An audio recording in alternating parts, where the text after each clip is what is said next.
Hello everyone, कैसे हैं आप लोग। उम्मीद है आप सभी अच्छे से होंगे। मैं निजामुद्दीन अंसारी अपने यूट्यूब चैनल निजामुद्दीन एकेडमी में आप सभी का दिल से स्वागत करता हूं। आइए आज हम लोग देखते हैं प्राचीन भारत के इतिहास में महाजनपद काल जो 600 ईसा पूर्व से 325 ईसा पूर्व तक चला था। मित्रों, इससे पहले हम लोगों ने सिंधु घाटी सभ्यता और वैदिक संस्कृति के बारे में देख चुके हैं और इसमें जो है सभी क्वेश्चन MCQs फॉर्म में होंगे और ये सभी कॉम्पिटिटिव एग्ज़ाम के लिए काफ़ी इम्पोर्टेंट क्वेश्चन साबित होंगे, तो इसे आप लोग कम्प्लीटली अवश्य वॉच कीजिए। क्वेश्चन नंबर 1 है, मानव द्वारा सर्वप्रथम प्रयुक्त धातु थी, तो कौन सी धातु थी? तो इसका आंसर है तांबा। मानव द्वारा जो है सबसे पहले तांबा धातु का प्रयोग किया गया। सोना, चांदी, लोहा ये सभी बहुत बाद में किया गया। सबसे पहले जो है कॉपर का यानी तांबे का उपयोग किया गया था। नेक्स्ट देखते हैं क्वेश्चन नंबर 2। प्राचीन कालीन भारत में हुई वैज्ञानिक प्रगति के संदर्भ में कौन से कथन सही है? तो देखते हैं हम लोग कौन से कथन सही है। प्रथम सदी में विभिन्न प्रकार के विशिष्ट शैल्य औजारों का उपयोग आम था, ये सही है। तीसरी सदी के आरंभ में मानव शरीर के आंतरिक अंगों का प्रत्यारोपण शुरू हो चुका था, ये गलत है। 5वीं सदी में कोण के जया साइन का सिद्धांत ज्ञात था, ये सही है। 7वीं सदी में चक्रीय चतुर्भुज का सिद्धांत ज्ञात था, ये भी सही है। तो इसमें जो है 1, 3, 4 ये सही है। क्वेश्चन नंबर 2 का सही आंसर है ऑप्शन नंबर सी। 1, 3, 4 स्टेटमेंट जो है सही है। नेक्स्ट है 3 नंबर क्वेश्चन देखते हैं। प्राचीन भारत में यौधेय कौन थे? तो इसका जो सही आंसर है वह आपका एक गणतांत्रिक जनजाति, option number C correct. Next है 4 नंबर क्वेश्चन, बोरोबुदूर किसका स्थल है? तो इसका जो सही आंसर है वह आपका जावा में 8वीं शताब्दी ईस्वी में निर्मित एक बृहत स्तूप, option number B correct. Next है 5 नंबर क्वेश्चन देखते हैं हम लोग। पाली ग्रंथों में गांव के मुखिया को क्या कहा गया है? तो इसका आंसर है भोजक कहा गया है या ग्राम भोजक। पाली ग्रंथों में जो है गांव के मुखिया को भोजक या ग्राम भोजक कहा गया है, ऑप्शन नंबर 20 करेक्ट। नेक्स्ट है क्वेश्चन नंबर 6। उज्जैन का प्राचीन नाम था, तो क्या नाम था इसका? प्राचीन नाम उज्जैन का जो था वह था Avantika, option number A is correct. Next है 7 नंबर क्वेश्चन, नंद वंश का संस्थापक कौन था? तो इसका आंसर है Mahapadma Nanda, option number A is correct. Next देखते हैं क्वेश्चन नंबर 8, ग्रीक या यूनानी लेखकों द्वारा किसे अग्रमीज या जैंड्रमीज कहा गया? तो इसका जो आंसर है वह आपका धनानंद को, option number D is correct. Next है 9 नंबर क्वेश्चन, प्राचीन भारत में पहला विदेशी आक्रमण किनके द्वारा किया गया? तो 9 का जो सही आंसर है वह आपका देखते हैं हम लोग क्या है, तो ईरानियों द्वारा किया गया था, option number A is correct for this question. Next है 10 नंबर क्वेश्चन, प्राचीन भारत में दूसरा विदेशी आक्रमण एवं पहला यूरोपीय आक्रमण किनके द्वारा किया गया? तो इसका आंसर है यूनानियों द्वारा, ऑप्शन नंबर 20 करेक्ट। नेक्स्ट है 11 नंबर क्वेश्चन, ईरान के हखामनी वंश के किस शासक ने भारतीय भूभाग को जीतने के बाद उसे फारस साम्राज्य का 20वां प्रांत बनाया? तो इसका आंसर है डेरियस या दारियाबहु प्रथम, ऑप्शन नंबर 20 करेक्ट। नेक्स्ट है क्वेश्चन नंबर 12, हाइडेस्पीज या वितस्ता आधुनिक नाम झेलम नदी का युद्ध 326 BC यानी बिफोर क्राइस्ट किन किन शासकों के बीच हुआ? तो इसका जो सही आंसर है सिकंदर एवं पोरस के बीच, option number A is correct. Next है 13 नंबर क्वेश्चन, सिकंदर ने भारत पर कब आक्रमण किया? तो इसका आंसर है 326 ईसा पूर्व में जो है सिकंदर ने भारत पर आक्रमण किया। नेक्स्ट है क्वेश्चन नंबर 14, सूची 1 को सूची 2 से सुमेलित कीजिए। तो देखते हैं हम लोग सूची 1 और सूची 2 में क्या है। तो महाजनपद दिया है एक तरफ और दूसरी तरफ है राजधानी। तो गांधार के जो राजधानी था वो था आपका तक्षशिला, सूरसेन का जो था वो था आपका मथुरा, वत्स का जो था वो था कौशाम्बी और कौशल का श्रावस्ती। तो इस तरह से जो है 14 का सही आंसर है ऑप्शन नंबर ए, मिला लीजिएगा इसको आप लोग। नेक्स्ट है 15 नंबर क्वेश्चन, हर्यक वंश के किस शासक को कुनिक कहा जाता था? तो इसका जो आंसर है वह आपका अजातशत्रु को कहा जाता था। हर्यक वंश के अजातशत्रु शासक को जो है कुनिक कहा जाता था। नेक्स्ट है 16 नंबर क्वेश्चन, किस शासक ने गंगा एवं सोन नदियों के संगम पर पाटलिपुत्र नामक नगर की स्थापना की? तो इसका आंसर है उदयीन को, option number option number B is correct. यानी उदयन शासक जो है गंगा एवं सोन नदियों के संगम पर जो है पाटलिपुत्र नामक नगर की स्थापना की, जिसका अब नया नाम जो है आधुनिक नाम क्या है तो पटना है। पाटलिपुत्र का नया नाम क्या हुआ पटना, पहले इसका नाम था पाटलिपुत्र। नेक्स्ट है 17 नंबर क्वेश्चन, शिशुनाग वंश का वह कौन सा शासक था जिसके समय में वैशाली में द्वितीय बौद्ध संगीति का आयोजन किया गया, उसे काकवर्ण के नाम से भी जाना जाता है। तो 17 का जो सही आंसर है Kalashoka, option number 20 correct. Next है 18 नंबर क्वेश्चन देखते हैं हम लोग। 323 ईसा पूर्व में सिकंदर महान की मृत्यु हुई थी, तो कहाँ हुई थी, तो इसका जो आंसर है वह आपका बेबीलोन में जो है 323 ईसा पूर्व में सिकंदर महान की मृत्यु हो गई थी, ऑप्शन नंबर 20 करेक्ट। नेक्स्ट है 19 नंबर क्वेश्चन, सिकंदर महान एवं पोरस यानी जिसे पुरु भी कहा जाता था पोरस को, तो सिकंदर महान एवं पोरस यानी पुरु की सेनाओं ने निम्नलिखित में से किस नदी के आमने सामने वाले तटों पर पड़ाव डाला हुआ था, तो झेलम नदी के आमने सामने, झेलम नदी के तट पर जो है आमने सामने इन दोनों का जो है सेना पड़ाव डाले हुए थे। नेक्स्ट है 20 नंबर क्वेश्चन, किस प्रकार का मृदभांड पॉटरी, मृदभांड मिट्टी के बर्तन को कहा जाता है, भारत में द्वितीय नगरीकरण यानी शहरीकरण के प्रारंभ का प्रतीक माना गया है, तो इसका आंसर है उत्तरी काले पॉलिशकृत बर्तन को, option number C is correct. Next है 21 नंबर क्वेश्चन देखते हैं, सूची 1 को सूची 2 से सुमेलित कीजिए। सूची 1 में शासक दिया है और सूची 2 में वंश। तो 21 का जो सही आंसर है वह है आपका देखते हैं, तो इसमें जो है आपका बी सही है, यानी ए का फर्स्ट बिंबिसार हर्यंक वंश, और कालाशोक जो है आपका शिशुनाग वंश से संबंधित है, और महापद्म नंद नंद वंश से, और बिंदुसार मौर्य वंश से। तो इसे आप लोग देख लीजिएगा अच्छी तरह से। ये मैच करने वाला क्वेश्चन बहुत ही अच्छा होता है क्योंकि एक क्वेश्चन में जो है 4 कॉन्सेप्ट क्लियर हो जाते हैं। नेक्स्ट है 22 नंबर क्वेश्चन, सूची 1 को सूची 2 से सुमेलित कीजिए। सूची 1 में है महाजनपद और सूची 2 में जो है आधुनिक क्षेत्र। तो 22 का जो सही आंसर है वह आपका देखते हैं हम लोग, ए का फर्स्ट है मगध पटना गया के ज़िले, और वत्स जो है इलाहाबाद, कौशल अवध, और अवंती मालवा। तो इस तरह से जो है सही आंसर है आपका ऑप्शन नंबर ए। नेक्स्ट है 23 नंबर क्वेश्चन, मगध की प्रथम राजधानी कौन सी थी, तो इसका आंसर है गिरिब्रज या राजगृह। मगध का जो प्रथम राजधानी था वो था गिरिब्रज या Rajgriha, option number C is correct. Next है 24 नंबर क्वेश्चन, किस शासक द्वारा सर्वप्रथम पाटलिपुत्र की राजधानी के रूप में चयन किया गया, तो इसका आंसर है उदयन द्वारा, option number C is correct. Next है 25 नंबर क्वेश्चन देखते हैं हम लोग, 16 महाजनपदों की सूची उपलब्ध है, तो किस में उपलब्ध है, तो इसका जो आंसर है अंगुत्तर निकाय में जो है 16 महाजनपदों की सूची अवेलेबल है, option number B is correct. Next है 26 नंबर क्वेश्चन, निम्नलिखित में से मगध का कौन सा राजा सिकंदर महान के समकालीन था, तो इसका आंसर है Ghananand, option number B is correct. Next है 27 नंबर क्वेश्चन, प्रथम मगध साम्राज्य का उत्कर्ष किस नदी में हुआ था, तो इसका आंसर है छठी क्वेश्चन है आपका, प्रथम मगध साम्राज्य का उत्कर्ष किस सदी में हुआ था, नदी नहीं है सदी है, तो ये छठी सदी ईसा पूर्व में हुआ था, ऑप्शन नंबर 20 करेक्ट। नेक्स्ट है 28 नंबर क्वेश्चन, सिकंदर के भारत में सफलता के निम्न कारण थे, तो कौन से कारण थे, तो इसका जो सही आंसर है वो देखते हैं, भारत में तब कोई केंद्रीय सत्ता नहीं थी, ये सही है, उसकी सेना श्रेष्ठ प्रकार की थी, ये भी सही है, उसे देशद्रोही भारतीय शासकों का सहयोग मिला, ये भी सही है, और वह एक अच्छा प्रशासक था, ये तो गलत बात है, लेकिन 1 2 3 सही है, तो option number B is correct for this question. Next है 29 नंबर क्वेश्चन देखते हैं, सूची 1 को सूची 2 से सुमेलित कीजिए तथा सूचियों के नीचे दिए गए कूट से सही उत्तर चुनिए।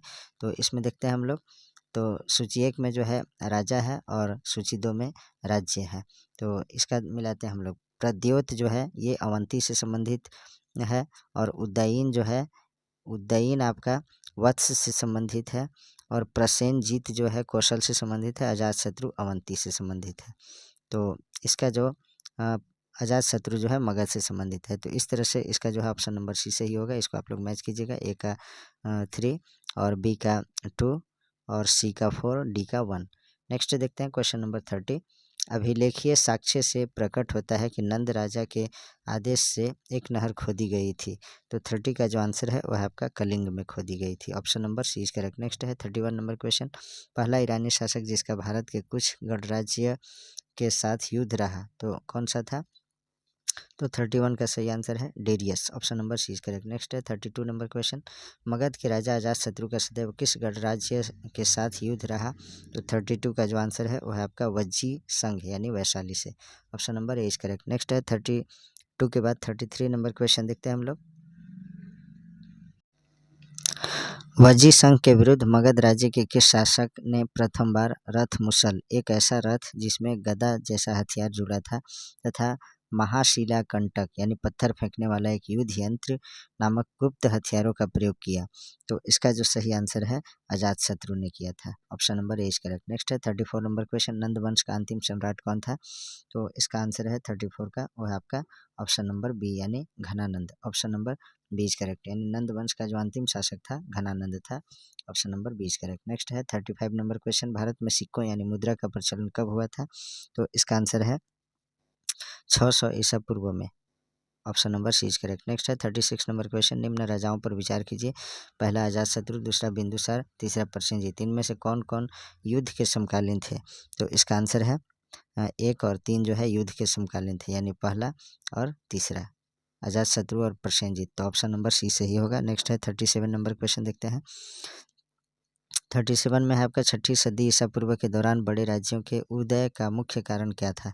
तो इसका जो आंसर है वह है आपका उत्तर प्रदेश और बिहार में व्यापक पैमाने पर लोहे का उपयोग। Option number A is correct for this question. Next है 38 नंबर क्वेश्चन देखते हैं। मगध सम्राट बिंबिसार ने अपने राज्य वैद्य जीवक को किस राज्य के राजा की चिकित्सा के लिए भेजा था? तो अवंती के लिए। Option number C is correct. Next है 39 नंबर क्वेश्चन देखते हैं।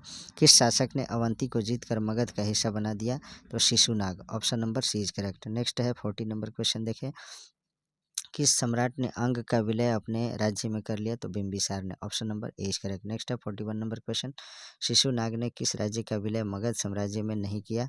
तो इसका आंसर है 41 का जो आंसर है वह है आपका Kashi. Option number D is correct for this question. Next है 42 नंबर क्वेश्चन देखते हैं। काशी और लिच्छवी का विलय मगध सम्राट में किसने किया? तो इसका आंसर है अजात शत्रु ने किया। Option number 20 correct. नेक्स्ट है 43 नंबर क्वेश्चन, मगध साम्राज्य के बारे में कौन सही नहीं है? तो इसका जो आंसर है वो देखते हैं हम लोग। तो कौन सा सही नहीं है यानी गलत कौन है? तो देखते हैं हम लोग सभी ऑप्शन को। पुराणों एवं महाकाव्यों के अनुसार इसकी स्थापना बृहद्रथ ने की थी, ये सही है। महापद्म नंद ने इसे सर्वाधिक विस्तार प्रदान किया तथा सर्वक्षत्रांतक यानी क्षत्रियों को अंत करने वाला एवं इकराट की उपाधि धारण की, ये भी सही है। गृहब्रज, राजगृह, पाटलिपुत्र एवं वैशाली क्रमशः इसकी 4 राजधानियां बनी, ये भी सही है। तो इसमें जो है सही नहीं यानी गलत कौन है? तो इनमें से कोई नहीं, यानी सभी ऑप्शन सभी जो स्टेटमेंट है सही है। 43 का सही आंसर ऑप्शन नंबर डी।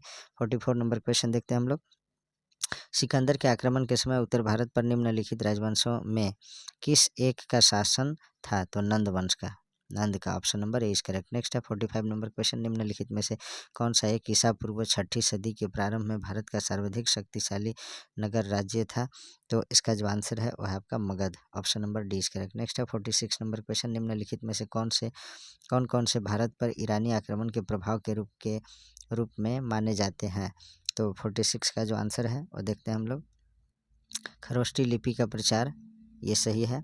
अभिलेख उत्कीर्ण करने की कला का प्रचार, ये भी सही है। ईरानियों की क्षत्रप प्रणाली का प्रचार, ये भी सही है। घंटा आकार के गुंबज की कला का प्रचार, ये भी सही है। स्त्री अंगरक्षकों की नियुक्ति, ये भी सही है। तो सभी जो स्टेटमेंट है सही है। Option number D is correct. 1 2 3 4 5 सभी सही है। नेक्स्ट है 47 नंबर क्वेश्चन, निम्न में से कौन सा एक सिकंदर के आक्रमण का प्रभाव नहीं था? तो इसका जो आंसर है वह आपका उसने भारत को यूनान की रियासत बनाया। Option number D is correct. ये जो है नहीं, एक सिकंदर के आक्रमण का प्रभाव यही नहीं था, बाकी सभी प्रभाव पड़े थे। जैसे ए में है, इस आक्रमण ने भारत और यूनान के बीच प्रत्यक्ष संपर्क स्थापित करवाया, ये सही था। इस आक्रमण ने पश्चिमोत्तर भारत में यूनानियों की स्थापना का मार्ग प्रशस्त किया, यह भी सही है। सिकंदर उनके उपनिवेशों की स्थापना के लिए उत्तरदायी थी, ये भी सही है। नेक्स्ट देखते हैं 48 नंबर क्वेश्चन, निम्नलिखित में से किस राज्य में गणतंत्रात्मक शासन व्यवस्था नहीं थी? तो 48 का जो सही आंसर है वह है आपका Magadh. Option number D is correct for this question. Next है 49 नंबर क्वेश्चन, निम्नलिखित में से किसे सोनिया यानी नियमित और अस्थायी सेना रखने वाला को सोनिया कहा जाता है? तो निम्नलिखित में से किसे सोनिया कहा जाता है? तो 49 का आंसर है बिंबिसार को जो है सोनिया कहा जाता है। क्यों कहा जाता है? क्योंकि यह जो है नियमित रूप से हमेशा अस्थायी सेना रखा करता था। Option number A is correct for this question. Next है 50 नंबर क्वेश्चन, निम्नलिखित में से किसे उग्रसेन यानी भयानक सेना का स्वामी कहा जाता था? तो इसका आंसर है महापद्म नंद को जो है उग्रसेन कहा जाता है, यानी भयानक सेना का मालिक। नेक्स्ट है 51 नंबर क्वेश्चन, डेरियस यानी दार्याबाहु प्रथम ने 516 बीसी में सिंधु के तटवर्ती भूभाग को जीतकर उसे ईरान का 20वां क्षत्रपी यानी प्रांत बनाया। उससे कितना राजस्व प्राप्त होता था? तो इसका आंसर है 360 यानी 360 talent. Option number A is correct. Next है 52 नंबर क्वेश्चन, निम्नलिखित में से कौन सिकंदर के साथ भारत आने वाला इतिहासकार नहीं था?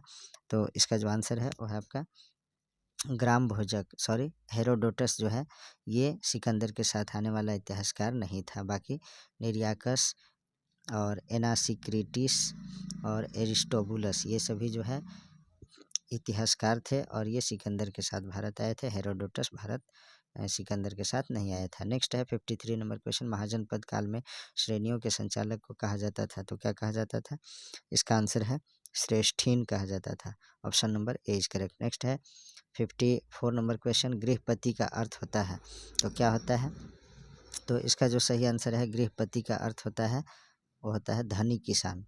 Option number A is correct. Next है 55 नंबर क्वेश्चन, सूची 1 को सूची 2 से सुमेलित कीजिए। सूची 1 में दिया है और सूची 2 में, तो देखते हैं 55 का जो सही आंसर है वह है आपका अष्टकुलक। किसको कहा जाता था? तो परामर्शदायी संस्था को जो है अष्टकुलक कहा जाता था। और महामात्र उच्च कोटि के अधिकारी को कहा जाता था बलि साधक। किसानों से कर वसूलने वाला अधिकारी बलि साधक कहलाता था। शौल्किक या शुल्काध्यक्ष शिल्पियों व व्यापारियों से शुल्क या चुंगी वसूलने वाला अधिकारी कहलाता था। तो इस तरह से जो है सही आंसर है ऑप्शन नंबर ए का फर्स्ट, बी का सेकंड, सी का थर्ड, डी का फोर्थ। 55 का सही आंसर है ऑप्शन नंबर ए। 56 नंबर क्वेश्चन देखते हैं, मगध के किस प्रारंभिक शासक ने राज्यारोहण के लिए अपने पिता की हत्या की एवं इसी कारण वश अपने पुत्र द्वारा मारा गया? तो इसका आंसर है अजातशत्रु। अजातशत्रु जो है अपने पिता की हत्या की और अपना गद्दी पर बैठा उन्होंने राज्यारोहण किया और उसको जो है अजातशत्रु का पुत्र भी उसे जो है मार डाला और अपना राज्य सिंहासन पे बैठा। नेक्स्ट है 57 नंबर क्वेश्चन, विश्व का पहला गणतंत्र वैशाली में किसके द्वारा स्थापित किया गया? तो 57 का जो सही आंसर है वह है आपका Lichchhavi. Option number D is correct. Next है 58 नंबर क्वेश्चन देखते हैं, सूची 1 को सूची 2 से सुमेलित कीजिए और नीचे दिए गए कूट से सही उत्तर चुनिए। तो 58 का जो सही आंसर है वह आपका देखते हैं कुरु जो है इंद्रप्रस्थ से संबंधित है। महाजनपद कुरु का जो है राजधानी था इंद्रप्रस्थ। और उसके बाद देखते हैं बी का जो है पांचाल का जो है आपका हो जाएगा 3 यानी अहिच्छत्र और कौशल का जो हो जाएगा वो कौशाम्बी हो जाएगा और वत्स का होगा आपका साकेत। तो इस तरह से जो है 58 का सही आंसर है वह है आपका ऑप्शन नंबर बी। इसको मैच कर लीजिएगा आप लोग वीडियो को पॉज करके। ए का 4 हो गया यानी कुरु का इंद्रप्रस्थ, बी का 3 हो गया यानी पांचाल का अहिच्छत्र और कौशल का हो गया आपका कौशाम्बी और वत्स का साकेत। नेक्स्ट देखते हैं 59 नंबर क्वेश्चन, निम्न में से कौन एक बौद्ध ग्रंथ 16 महाजनपदों का उल्लेख करता है? तो इसका आंसर है अंगुत्तर निकाय। Option number A is correct. Next है 60 नंबर क्वेश्चन जो इस वीडियो का जो है लास्ट क्वेश्चन है, निम्नलिखित में से कौन एक मगध साम्राज्य की राजधानी नहीं रहा? तो इसका आंसर है कौशाम्बी। मगध साम्राज्य की राजधानी गिरिव्रज भी था, पाटलिपुत्र राजगृह था, लेकिन कौशाम्बी नहीं था। Please like comment share and subscribe our YouTube channel Nizamuddin Academy. Thanks for watching.